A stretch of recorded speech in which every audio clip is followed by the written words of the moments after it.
Seja muito bem-vindo ao PIBcast, o podcast da Primeira Igreja Batista de Minas Gerais, em Ipanema. Aqui, fé, palavra e vida cristã se encontram. Prepare seu coração, o episódio de hoje já vai começar.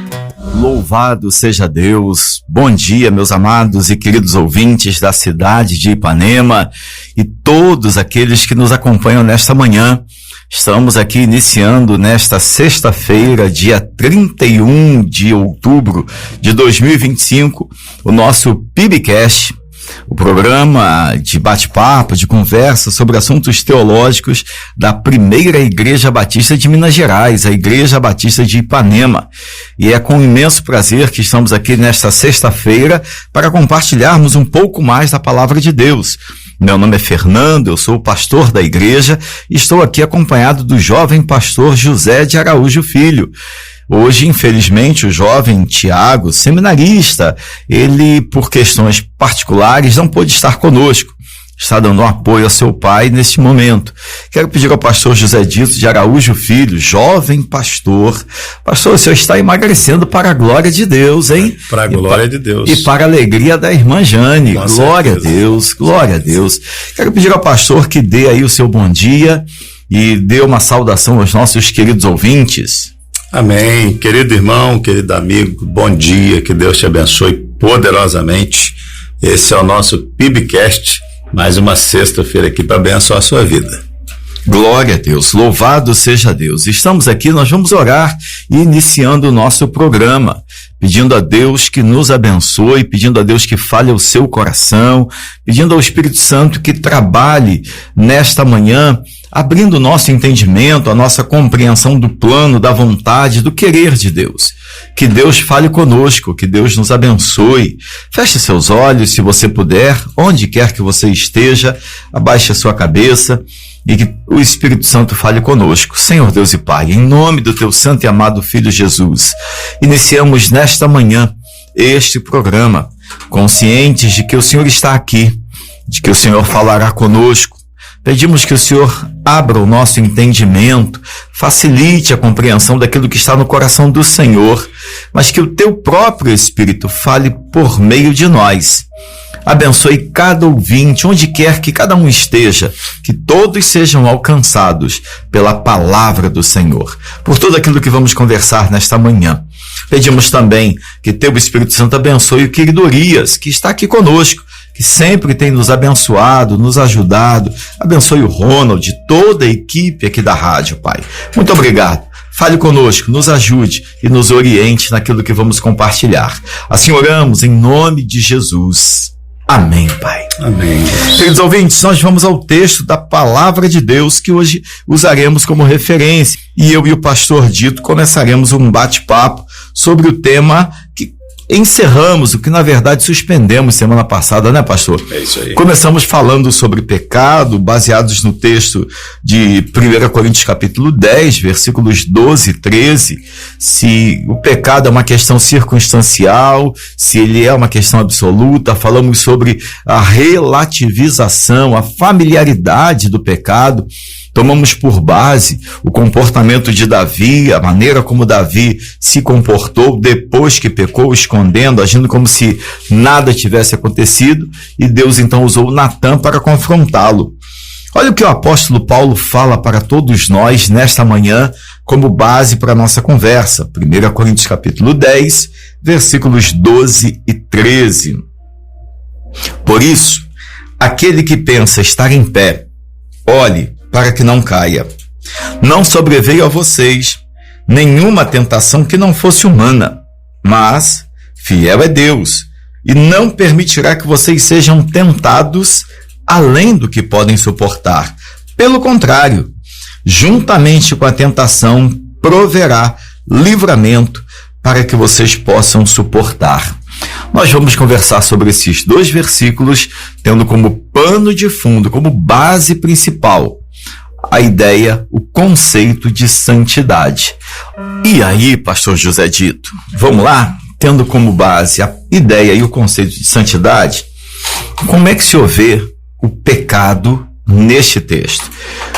Como manter a lucidez? Porque a sensação que eu tenho nesse texto, pastor, é que houve uma perda de lucidez do povo lá no deserto. Paulo está usando esse texto, 1 Coríntios capítulo 10, versículos 12 e 13, para fazer um paralelo, uma comparação para os irmãos de Corinto. Olha, vocês estão aqui, estão vivendo dentro da igreja, está tudo, parece que caminhando bem, mas prestem atenção, porque algumas práticas estão reproduzindo coisas do deserto, e o povo do deserto foi rejeitado porque fez o que vocês estão fazendo.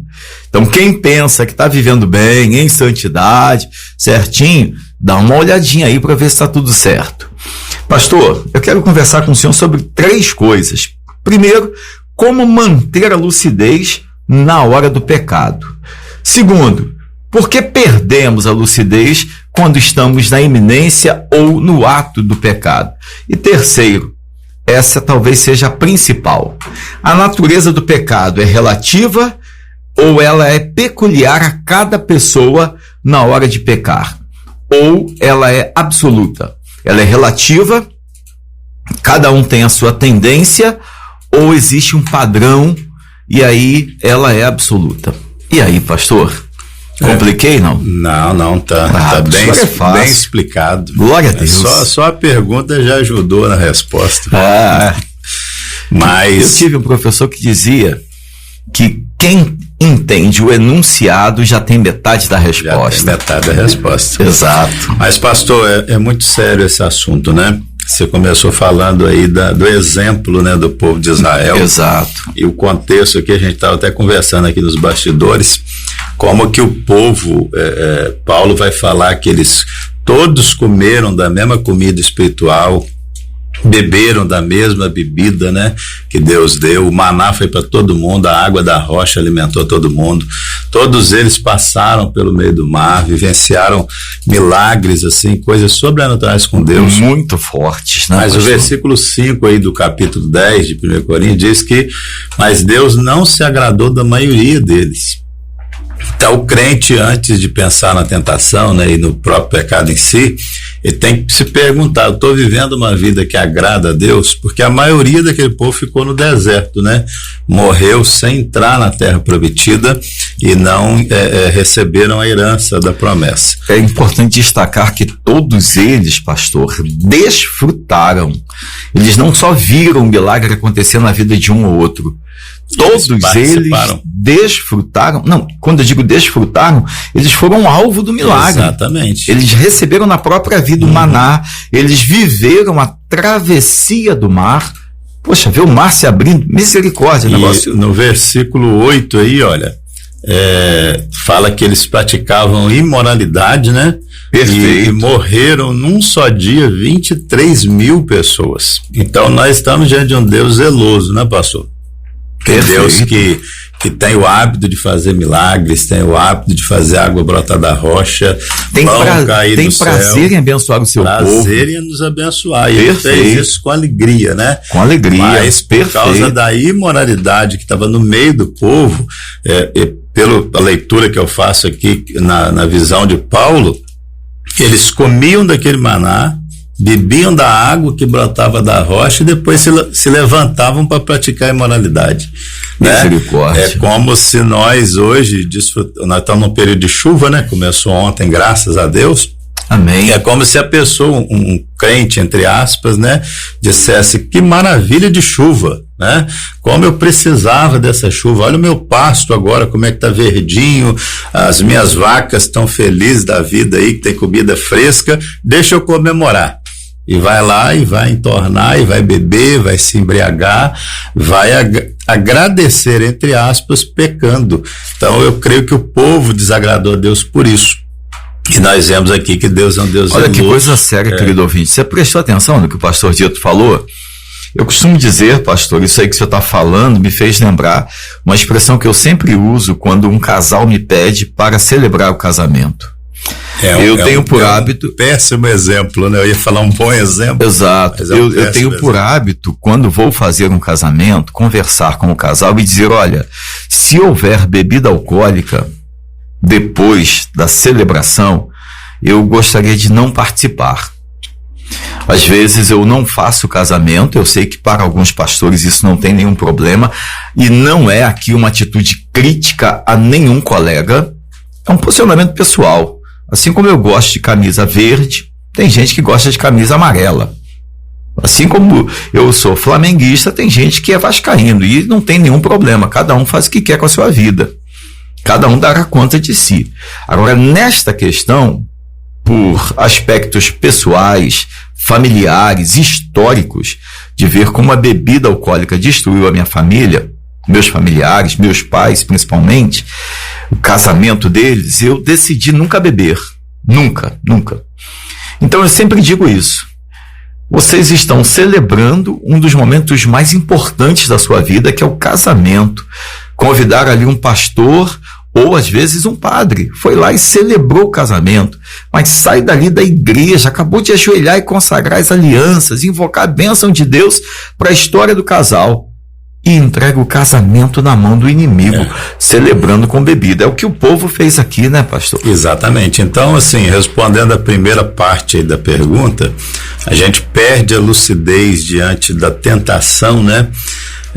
Quando a gente esquece quem Deus é, o que Ele faz, né, o que nós temos recebido de graça, né, da mão do Senhor.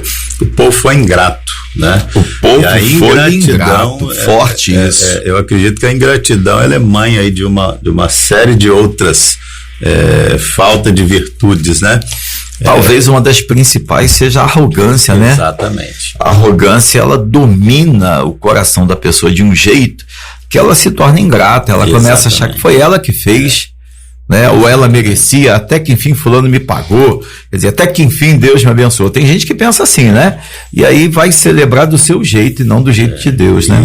Então o povo come, o povo bebe, o povo passa pelo meio do mar, vê milagre acontecendo, a coluna de nuvem ali, né? Protegendo o povo de dia, de fogo durante a noite, e é um negócio tremendo, né? Que eu estou relendo a Bíblia, né? Mais uma vez, passei por esses dias, né, sobre esse período aí da passagem do Mar Vermelho, é algo formidável, né, pastor? Algo sobrenatural, tremendo, pastor, tremendo, é algo tremendo.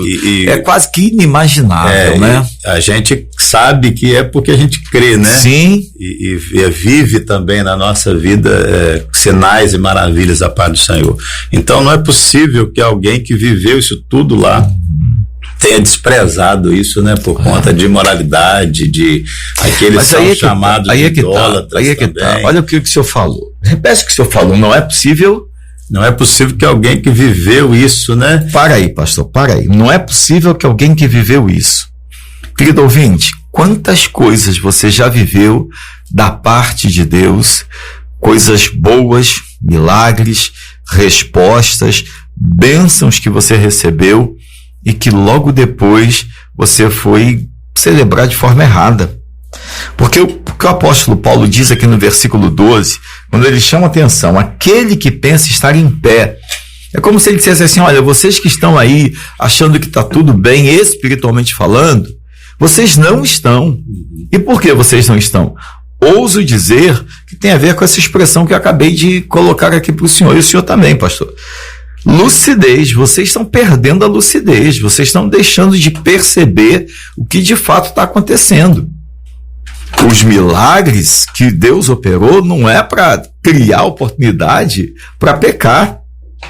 Pelo contrário, é para aproximar mais ainda dele, né? Exato. Você falou um negócio interessante, porque a perda da lucidez começa quando a gente perde a noção de quem a gente é, né? Perfeito. Então, a pessoa está no pecado e não está percebendo. É um negócio complicado, né, pastor? Tá cega, né, com relação à própria vida, né? Você, às vezes, tenta orientar, tenta disciplinar, tenta exortar, e às vezes a pessoa fica revoltada, resiste, se soberbece. Eu brinco dizendo que às vezes a pessoa recebe um recado de Deus através do pastor e ela, ao invés de ir conversar com Deus sobre o recado, ela se aborrece com o pastor. Então é como quem recebe uma carta e não gosta do conteúdo e bate no carteiro. Vem cá, carteiro, eu não gostei desse negócio não. Aí, coitado do carteiro, nem sabe direito só o que trouxe a carta. Coitado, né? Então não tem esse autoexame, né? Quem sou eu, né? que eu estou fazendo da minha vida. Então, pastor, e a gente citou muito Davi no programa passado, e uma questão importante de Davi é que ele só entendeu quando Natan repreendeu, né? Perfeito. Você chamou de paz pecaminosa, né? Paz pecaminosa, ele ficou tranquilo enquanto não tinha sido exortado. Exatamente, né? Eu costumo dizer que o crente, ele que tem o Espírito Santo, ele não precisa de alguém ficar ali, né, ferroando ele o tempo todo. Olha, você pecou, você está fazendo isso. O próprio Espírito se tem o Espírito Santo, ele rapidamente reconhece. Exatamente, então é um mau sinal quando a pessoa tem que ser repreendida, né, pastor? Tem que ser avisada. Eu acho que pior, pastor, porque às vezes tem pessoas que são avisadas e elas fazem o que fez Davi. Elas reconhecem logo. Rapaz, errei mesmo. Me perdoe, vamos consertar isso aqui, né? Foi mais ou menos o que fez Davi, apesar de ter, na minha opinião, demorado mais do que devia. Porém, há pessoas que, quando são avisadas, confrontadas, diferente de Davi, elas resistem. Elas chamam a gente para a mão. Você está pensando o quê? Quem você pensa que você é? Eu já ouvi pessoas falando assim: olha, pastor, você está falando do meu pecado do meu filho, aqui da minha filha, mas lá, fulano. Rapaz, na hora certa a gente trata fulano. Quer dizer, esse tipo de atitude é quase que uma forma de dizer assim: não tem nenhum problema pecar não, enquanto tiver muita gente pecando eu posso também. Só que aí eu volto ao texto que o senhor acabou de ler aqui. Versículo 5 diz assim, versículo 4, e beberam da mesma bebida espiritual, porque bebiam, versículo 4 de 1 Coríntios 10, porque bebiam de uma pedra espiritual que os seguia, e a pedra era Cristo. Mas olha como começa o versículo 5. Mas Deus não se agradou da maioria deles. Eu achei interessante essa expressão da maioria, porque me fez entender que há uma minoria. A minoria que levava a sério, né? Que vendo tudo aquilo de errado acontecer, continuava fazendo aquilo que tinha que ser feito. Tinha aquela minoria que, poxa, gente, vocês estão fazendo isso aí, poxa, Deus acabou de... A gente comeu maná fresquinho hoje pela manhã. A gente acabou de atravessar o mar, gente. Tinha água acabou ali de chegar aqui, rocha, ó. Né? Exato. Em mar a água era amarga, Deus fez um milagre lá. Acabou de se tornar pura. Né?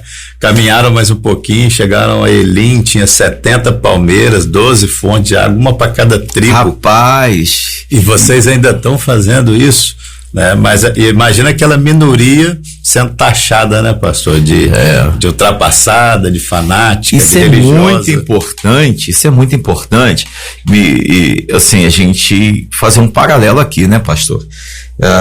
Nós temos algumas pessoas na nossa igreja hoje que estão mudando de postura para a glória de Deus, e isso tem sido uma bênção, né? Graças a Deus. E uma irmã, não vou citar aqui o nome, mas ela me disse alguns dias atrás que determinadas roupas que ela tem no guarda-roupa dela, ela jogou fora, porque ela tem vergonha hoje de ter usado aquele tipo de roupa, né? E ela não deu para ninguém, não deu para o bazar, ela jogou fora. Glória a Deus por isso. Me lembro agora dos irmãos que tem aí de algumas outras doutrinas que tem um estilo de roupa um pouco mais radical mesmo.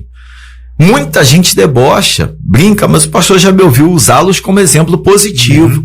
A gente às vezes fala de irmãs dessa ou daquela igreja que anda de vestido mais longo, com roupa assim, um assado, no calor, mas são essa minoria aqui, ó. É essa minoria que agrada ao Senhor no meio de uma maioria de gente crente, religiosa, que anda pelada pela rua. Exatamente. Como diz uma irmã lá da igreja, uma porção de ovelha sem lã. Uma porção de ovelha andando sem lã, enquanto tem uma minoria. É muito importante a gente frisar que essa minoria foi a minoria que agradou ao Senhor. A minoria que não se deixou envolver pelo comportamento da maioria, né, pastor? A minoria que entrou em Canaã, né, pastor? A minoria que entrou em Canaã. Porque o nosso alvo é o céu, né? Nosso alvo não é agradar a sociedade. Então, pastor, o que está bombando nas mídias aí, o texto é claro. E Deus não se agradou da maioria deles. Pra gente ser lúcido, né, na luta contra o pecado, a gente tem que estar sempre respondendo essa pergunta: minha vida está agradando a Deus? A minha maior forma de falar está agradando a Deus? De tratar o meu empregado, né, o meu patrão, a minha esposa, os meus filhos, né? Eu tenho conversado com algumas pessoas especificamente, e lá em casa principalmente, sobre o cuidado com o altar da igreja. Deus é zeloso. Quando a gente sobe ali, e parece que você falou isso quarta-feira também, né? Falei de uma palavra muito, eu vi não vem ao caso aqui falar abertamente, mas pastor, o Espírito Santo me incomodou e me deu uma palavra muito forte na hora da devocional ali para a equipe de louvor subir no altar. Se as pessoas tivessem noção de como Deus é Deus zeloso, eles não fariam muitas coisas, pastor. Na igreja, no altar, não pegariam um microfone para pregar, para cantar, sem estar com a vida no altar, né? Nosso desejo essa foi a minha fala. Nosso desejo não é desanimar ninguém a fazer o Senhor, a servir o Senhor com seus dons, pelo contrário, a gente os motiva a fazer isso, né? Mas é fazer com decência, com ordem, com pureza de vida, porque Deus é um Deus zeloso. Ele não teve problema nenhum em matar 23 mil pessoas. E não vai ter. Nossa. E não vai ter de fazê-lo, né? O senhor falou de um jeito que eu visualizei. Não tem problema nenhum, porque, na verdade, é a glória dele, né? Ele avisa o povo, purifiquem-se 3 dias, não toquem em mulher, não toquem na borda do morro aí, porque eu vou aparecer, eu vou falar com vocês. Então Deus é Deus santo e a gente precisa ter essa consciência, né? Se não tiver essa consciência, não tem lucidez na hora da tentação. É interessante, pastor, o senhor está falando de um jeito que me fez lembrar de algo que no começo da minha jornada no seminário, já com um pequeno conhecimento bíblico, né, e não que tenha muito agora, mas eu lembro que num dos estudos de um dos conteúdos de teologia bíblica do Velho Testamento, um professor falando de alguns aspectos da cultura hebraica, da cultura judaica, da cultura judia, mas ao mesmo tempo fazendo um paralelo com a questão com a cultura cristã. Ele chamou atenção para o fato de que Deus é um Deus criterioso, de critérios. E ele usou a expressão legalista. Deus estabelece leis e regras por meio das quais ele dirige o seu povo. Não é uma democracia a questão celestial, não é um parlamentarismo, é uma monarquia. Deus é Senhor e Rei absoluto, incontestável, que estabeleceu leis e regras, independentes das doutrinas humanas adaptarem uma compreensão da leitura da Bíblia a perspectivas humanas, cristãs, independente até de pastores hoje, né, proporem reforma, releitura da Bíblia. Deus é um Deus zeloso com aquilo que ele estabelece. E é o mesmo ontem, hoje e o será eternamente. Imutável, né? Então, querido ouvinte, é muito importante que você entenda isso, que você guarde isso. E essa não é uma palavra para todas as pessoas. Não é. Essa minha fala agora, ela é restrita a pessoas que frequentam uma igreja, a pessoas que têm por hábito a leitura da Bíblia. Essa é uma palavra para você que é membro de uma igreja que ensina que Jesus Cristo é Senhor. Quando a igreja não ensina isso, quando a igreja é baseada em tradição, vontades humanas, inclinações e interpretações particulares, é outra história. Mas se é uma igreja que tem Jesus Cristo como único, suficiente, Salvador e Senhor, e tem a palavra de Deus como única regra de fé e prática, o que eu estou dizendo é baseado naquilo que Paulo fala para Timóteo, né? Paulo diz para Timóteo que a palavra de Deus em 2 Timóteo capítulo 3, versículo 16, ela é aquilo que nos corrige, redargue e orienta, ela torna o homem de Deus perfeito e perfeitamente preparado para toda boa obra. 2 Timóteo capítulo 3, versículos 16 e 17. Então, essa é uma palavra para você. Preste atenção. Se você frequenta uma igreja, se você trabalha na vida da igreja, principalmente no altar da igreja, Deus é e continua sendo, sempre foi, é e será zeloso para com a sua obra. Se por acaso você está com uma atitude pecaminosa, duvidosa, tome cuidado para que você não esteja entre aqueles que são a maioria que desagrada ao Senhor, achando que está agradando. E é importante também entender aqui, pastor, esse contexto desse texto ajuda muita gente, né? Elucida muito a nossa fala aqui. Olha o que ele diz no versículo 9 e 10, ó. Não ponhamos Cristo à prova. Olha só, hein? Como alguns deles fizeram e foram mortos pelas serpentes. Não fiquem murmurando como alguns deles murmuraram e foram destruídos pelo exterminador. Então, o ouvinte ficar bem atento aí, nós não estamos aqui pontuando pecados, né? O adultério, o pecado sexual, o texto é claro que eles tinham imoralidade no meio deles, né? Idolatria, o caso do bezerro de ouro é o mais famoso, mas eles tinham outros tipos de idolatria também, no arraial do povo de Deus. Mas olha que pecado corriqueiro, que igreja nenhuma exclui ninguém, porque murmurou. Vamos desligar o fulano do hall de membro porque murmurou. É um murmurador. Fica aqui reclamando disso, reclama daquilo, e fala mal do pastor, e fala mal do som, e fala mal da irmã que cantou, e do... Nossa, né? Geralmente vive reclamando porque parece que Deus está demorando a abençoar. É um consenso em todas as igrejas, né? Um pecado mais grave e tal, aquele escandaloso, aí disciplina-se. Mas eu não me lembro de ter visto ninguém ser desligado por murmuração. Perfeito. Mas olha que fermento ruim no meio do povo de Deus. E foram destruídos pelo exterminador. Deus, ele não tolera murmuração. Me lembro agora dos 12 espias e os 10 que eram murmuradores. Incendiaram o povo. Eles contaminaram o povo de tal maneira que Josué e Caleb, apesar de terem dado um grito ali e terem trazido o povo à lembrança daquilo que Deus havia prometido, eles não conseguiram dissuadi-los. O povo foi tão contaminado pelos murmuradores que o povo todo começou a murmurar e se levantaram contra. Moisés ficou desesperado, né? Começou a chorar diante do Senhor, né? Exato, meu Deus, o que está acontecendo? Olha que coisa, pastor. O cacho de uva gigante, né, pastor? Que cena, né? Exato. A prova ali na frente deles. Bênção, olha só o que Deus tem preparado pra gente. Será que o Deus que tirou a gente do deserto, será que o Deus que tirou a gente da escravidão de Faraó, agora vai entregar a gente para esse inimigo? É um negócio impressionante. Então, assim, a gente tem que entender que não é uma classe de pecados, né? Não é. Não é um pecadinho ou pecadão. É o pecado, né? E eu já entro aí não sei se nós vamos parar e voltar no outro bloco, ouvir uma música, a gente vai emendar. Não, pode emendar, pastor, porque eu queria mesmo fazer um gancho com isso que o senhor começou a falar agora sobre a questão da natureza do pecado. Eu acho que é isso que o senhor vai entrar agora, né? Olha só, pastor, a natureza do pecado, ela é relativa, peculiar a cada pessoa, ou ela é absoluta?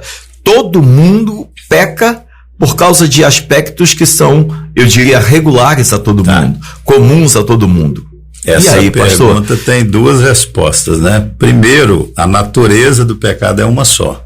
Perfeito. Todos pecaram, Paulo fala isso em Romanos, e estão separados da glória de Deus.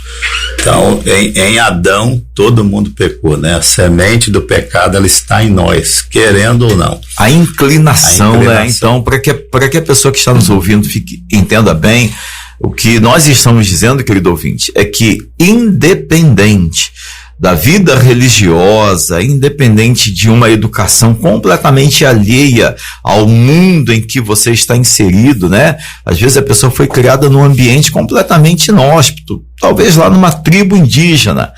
Até lá, o pecado está dentro da pessoa. Está dentro da pessoa. Então ela vai ter tendências ruins. Ela pode ir para um mosteiro. Sumir do planeta. Perfeito. O pecado vai estar ali o tempo todo assediando essa pessoa, né? Perfeito. Conclua, pastor. E uma prova disso que eu gosto de ensinar lá na classe de novos membros é a criança, por exemplo, né? Como que a gente prova que nós temos a semente do pecado?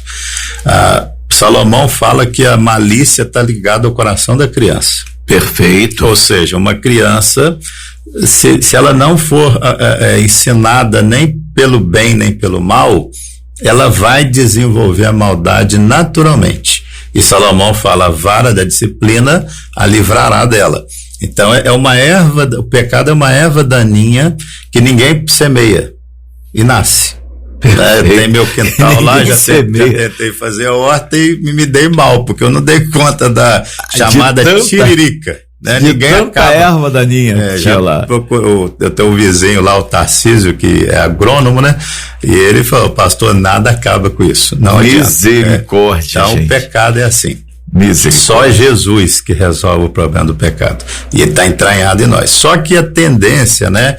A tentação em si, Tiago fala, capítulo 1, versículo 14 e 15, da personalidade, eu diria assim, de cada um no pecado, né? Cada um, porém, é tentado pela sua própria cobiça. Perfeito. Sendo por esta arrastado e seduzido. Então, a cobiça, tendo engravidado, dá à luz o pecado, e o pecado, após ter se consumado, gera a morte. Então, todo mundo tem essa inclinação. Mas o diabo conhece as inclinações de cada peculiares. Olha de cada só, pessoa. Então é a junção dos dois conceitos. Exatamente. Absoluto e peculiar. Absoluto ele é tanto e geral relativo. quanto relativo na questão da especificidade de cada um. Então, como que funciona isso? O diabo conhece, né, pastor, a nossa história, né? A nossa formação, os traumas, os afetos que a gente teve, tanto positivo quanto negativo, e ele vai trabalhar nisso. Quer dizer, então, nós podemos afirmar, e querido ouvinte, preste atenção nisso, nós podemos afirmar que o pecado, de um modo geral, ele é absoluto e incontestável. Ele tem bases que são iguais para todos. Porém, a aplicação pecaminosa ou a vertente pecaminosa de cada pessoa depende daquilo que ela é atraída, conforme o texto de Tiago lido pelo pastor agora. Eu não tenho o hábito de ficar contando muito a minha história, não, porque eu gosto de falar mais do que Cristo fez. Amém. Do que o diabo fez. Misericórdia. Mas eu venho de uma história de uso de entorpecentes, né? Usei muita droga e muito álcool, fumei muito durante muitos anos, tá? E eu tive pessoas naquela época que se aproximaram de mim e tal, e vice-versa, que tiveram o mesmo contato com essas substâncias e não deram seguimento, né, ao vício, ao uso em si. Pessoas que começaram a usar e logo largaram. Não gostei, não foi a minha praia e seguiram a vida. Tocar minha vida de outro jeito. Então, assim... E não caíram na dependência química. Isso, exatamente. Enfrentaram outras tentações. Sim, né? Certamente tiveram outros problemas, mas elas conseguiram superar. Então, hoje, graças a Deus, isso para mim não é problema nenhum. Glória a Deus. Veria uma pessoa bebendo, fumando, usando droga numa boa, até que a gente já lida com isso, né? Sim, a gente evangeliza, ajuda pessoas assim. Em clínica de recuperação, a gente tem contato com esse tipo de coisa e graças a Deus a gente está curado. Mas hoje não é um problema. Mas para algumas pessoas hoje um copo de vinho seria algo extremamente tentador, né? Então o diabo conhece, né, a inclinação particular, além da geral, de cada pessoa, ele ataca ali. Então quando ele chega para Jesus deu um sinal que ele estava com fome, né? E teve fome, então se aproximou o tentador.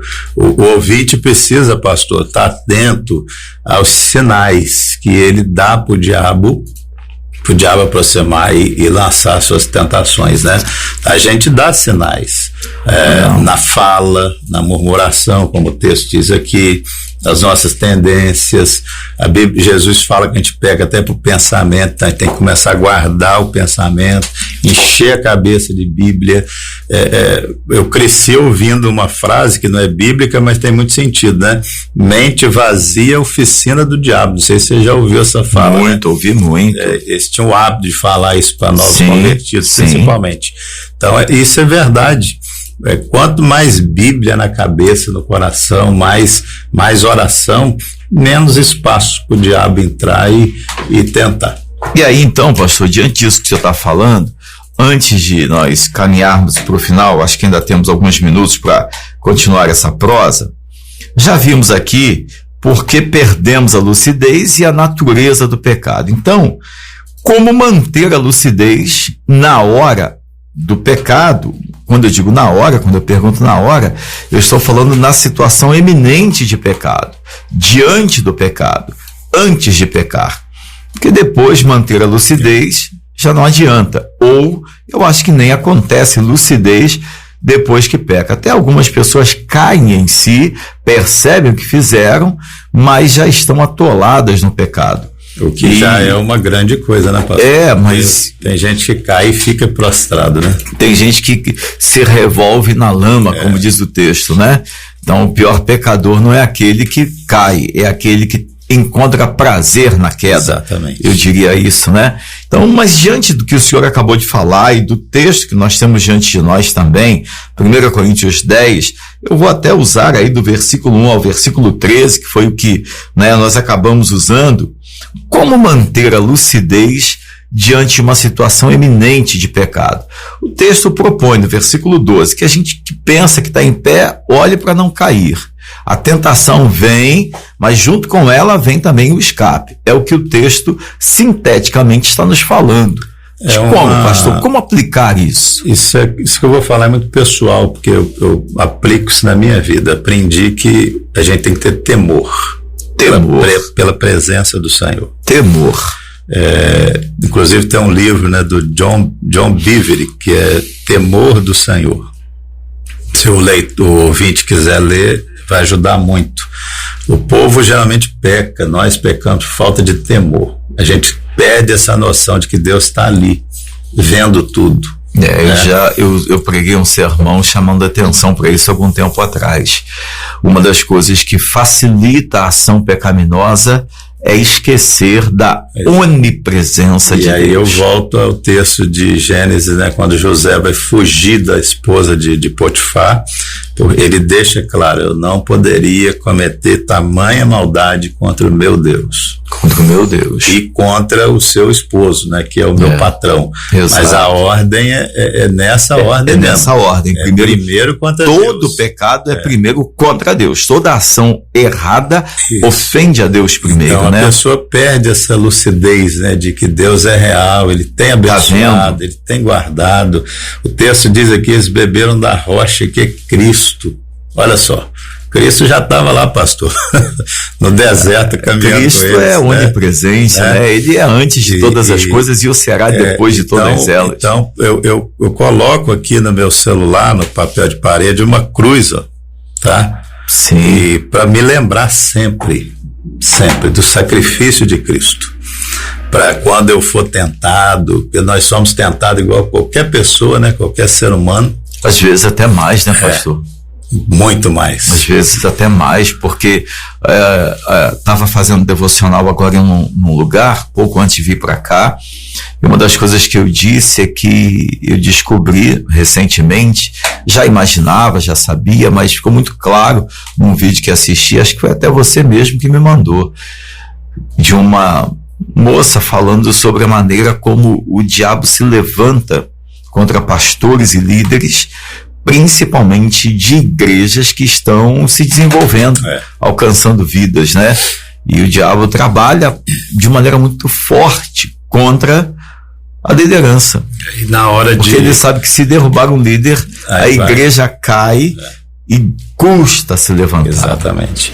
Então, assim, a gente tem que estar sempre lembrando da cruz, né? O sacrifício de Cristo, o preço que foi pago. Não é ouro nem prata, é o sangue de um cordeiro sem defeito, sem mancha, sem pecado. Se o crente não tiver essa noção, pastor, o preço, o sacrifício de Cristo, quanto custou isso para Deus, né? É pela graça, mas não é de graça. Então fica muito barato. Pastor, então a pessoa se rende a qualquer preço, porque ficou barato, né? Seria errado acrescentar à sua fala a importância que cada um de nós temos Porque quando nós também perdemos, associado a perder a noção da presença de Deus, eu perco a noção do valor que eu tenho para Deus, eu negligencio as investidas do mal. A lógica que eu quero apresentar aqui é a seguinte: o inimigo sabe o valor que uma pessoa salva, transformada, liberta, tem, o quanto essa pessoa pode ser realizada, feliz, e o quanto isso glorifica a Deus. Ele veio roubar, matar e destruir. Exato, João 10:10. Quando a pessoa perde a noção do seu valor, ela se deixa valorizar por muito baixo, e consequentemente o diabo prospera aí. Seria exagero, pastor? De maneira nenhuma. Perfeita a sua colocação. É isso aí mesmo. E quando a pessoa tem esse temor, né, automaticamente ele se valoriza, né, pastor? Perfeito. Porque Deus não está nos protegendo porque a gente não vale nada. Pelo contrário. Perfeito, exatamente isso. Exatamente isso, né? Então, queridos ouvintes, estamos caminhando para o final do nosso programa, e eu quero, antes de pedir aqui ao pastor Dito para dar a sua palavra final, mandar um abraço para a irmã Beth. A irmã Beth nos mandou aqui um abraço, nos felicitou pelo programa, disse que tem sido muito edificada. Beth, glória a Deus pela sua vida, você é uma bênção, minha filha, você é uma bênção na vida da nossa igreja, na minha vida como pastor, na vida do pastor Dito também, eu sei disso. Você é bênção.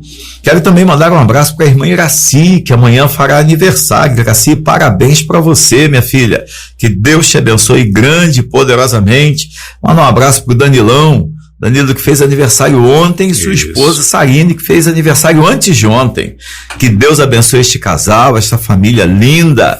Que Deus continue sustentando o lar de vocês, meus queridos. Cozinha bem, tá? Cozinha bem, é? Danilo. Eu vi a foto que o pastor Dito teve na casa do Danilo. Cara, tem coisa, pastor, bem, que eu não acredito se eu não comer. Ver foto pra mim não faz... vendo, né? Só vendo foto não ajuda, não. Eu não acredito que Danilo... Aí, Danilo, ó, foi dado o recado. Recebe o desafio aí, Danilo. Deus te abençoe, meu filhão. Também mandar um abraço pro irmão Fabrício, que eu sei que está lá acompanhando o programa, e também o irmão Natal. Que Deus os abençoe, meus queridos.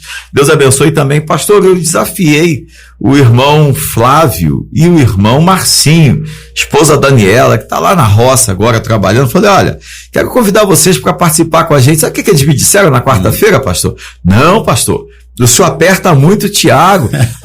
Que isso, Flávio? Que isso, Marcinho? Podem vir tranquilos, meus irmãos. Na hora de apertar, a gente aperta pouco. Aperta, mas ajuda também. Aperta, mas ajuda. Um abraço para vocês também, meus queridos. Um abraço a todos os membros da Igreja Batista de Ipanema. O meu desejo é que o seu fim de semana seja poderosamente abençoado. Lembrando que nesta próxima segunda-feira, começaremos a semana de oração. Próximo domingo, dia 8, se eu não me engano, dia 9, não tenho certeza agora. Dia 9, ceia do Senhor.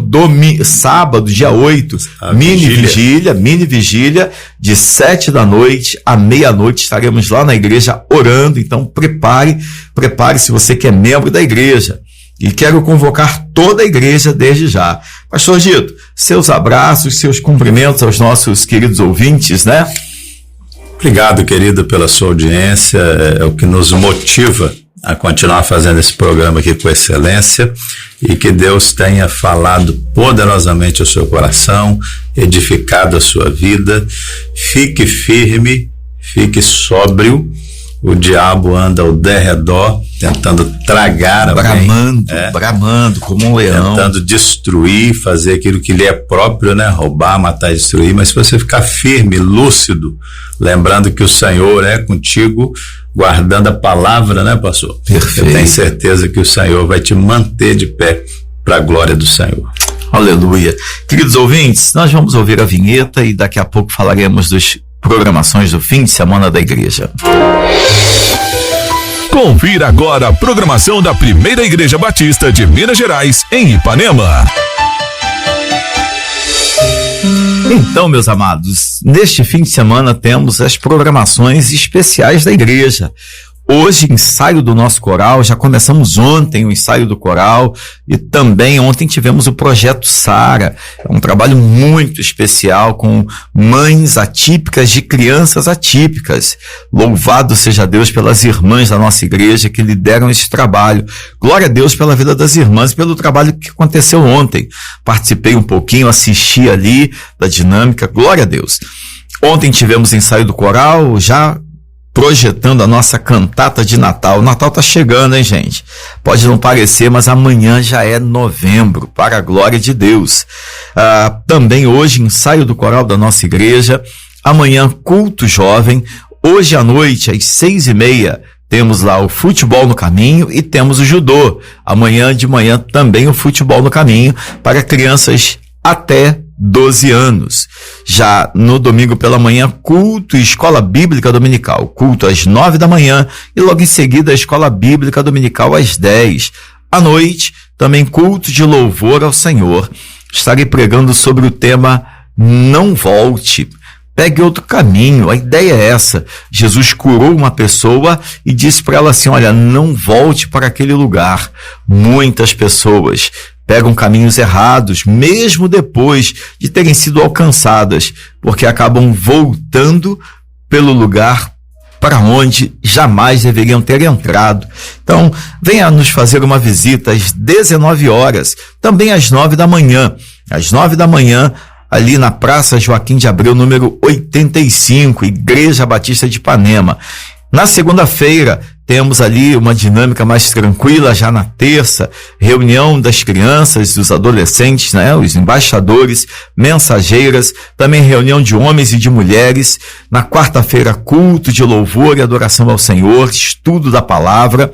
E na semana que, já na quinta e sexta-feira, ensaio do coral. E sexta-feira, como toda sexta-feira temos, estaremos aqui novamente para mais um programa. Pois não, pastor? O nosso abraço para o Samuel, né, que hoje é a formatura dele. Ah, é verdade, nosso seminarista Samuel. Meus parabéns forma aí, hoje para a glória de Deus. Meus parabéns, querido Samuel. Que o Senhor te abençoe. Louvado seja Deus pela sua vida, pelo seminário, pela fé. Em breve, o irmão estará sendo ordenado ao ministério pastoral. Estamos aí no trabalho, né, de maneira simultânea para prepará-lo para isso. Pastor, eu queria pedir ao senhor que orasse, assim encerrando o programa, e logo depois eu estarei impetrando a bênção apostólica. Mais uma vez agradeço a todos os nossos ouvintes, a você que é membro de alguma igreja, frequente a sua igreja, fique firme na fé, ouça a palavra e se deixe usar, seja braço direito ali da sua liderança, abençoe o ministério da sua igreja.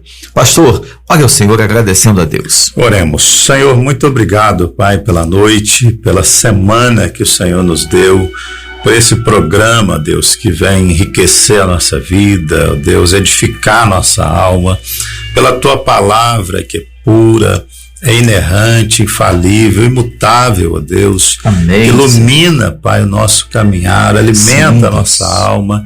Ó Deus, a Tua palavra, Deus, é martelo que despedaça a rocha. Ela é aquela que liberta-nos, ó Deus, de tudo aquilo que nos impede de estarmos no centro da Tua vontade. Que o Senhor use a Tua palavra em cada coração e possa, ó Deus, ser glorificado na obediência do Teu povo. Dá-nos um final de semana abençoado, abençoa cada igreja, cada pastor, que esse final de semana, Deus, tenhamos experiências poderosas com o Senhor, em nome de Jesus. Amém. Que o Senhor nos abençoe e nos guarde. Que o Senhor faça resplandecer o seu rosto sobre nós. Que o Senhor tenha misericórdia de nós e sobre nós levante o seu rosto e nos conduza em paz. Deus te abençoe, tenha um ótimo fim de semana, querido ouvinte, e até a próxima sexta-feira.